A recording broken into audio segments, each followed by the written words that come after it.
Hello বন্ধুরা, সবাই কেমন আছো? আমি ভালো আছি। দেখো রেডি হয়ে গেছি। আমি জামাই ষষ্ঠীর আগের দিনে যাচ্ছি বাপের বাড়ি, তাই সেজে গুজে বেরিয়ে পড়েছিলাম।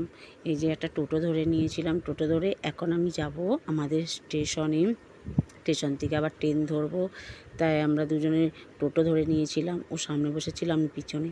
স্টেশনে এসে গেছি। দেখো লাগেজ নিয়ে নিয়েছি আর ফল টল সব কিনে নিয়ে নিয়েছিলাম। আর স্টেশনে বসে আছি, ট্রেনের জন্যে অপেক্ষা করছিলাম।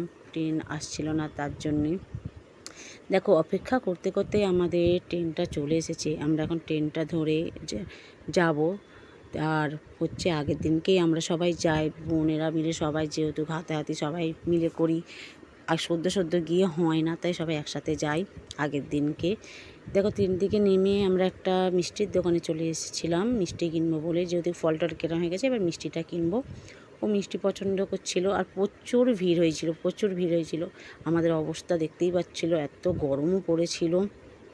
দেখো কত রকমের মিষ্টি রয়েছে, তার মধ্যে আমরা এই আম রসগোল্লাটাই পছন্দ করেছিলাম। ওটা নিয়ে নিলাম। নিয়ে টিয়ে এবার আমরা যাব। এই যে একটা ইলেকট্রনিক দোকানে চলে এসেছিলাম।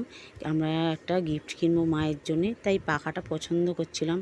কেননা মাকে প্রতি বছরই একটা করে গিফট দেওয়া হয়, মা শাড়ি নিতে চায় না, তাই এই পাখাটাই পছন্দ করলাম শেষ পর্যন্ত। আর এই পাখাটা কিন্তু আমি একা দিইনি, আমি আর আমার ছোটো বোন মিলে দিচ্ছি। আর মেজো বোনের মতন ও আলাদা করে দেয়। আর এই যে নিয়ে আমরা টোটো ধরে নিয়েছিলাম। এত গরম, টোটোয় বসে নেমে আবার একটা অটো ধরেছিলাম।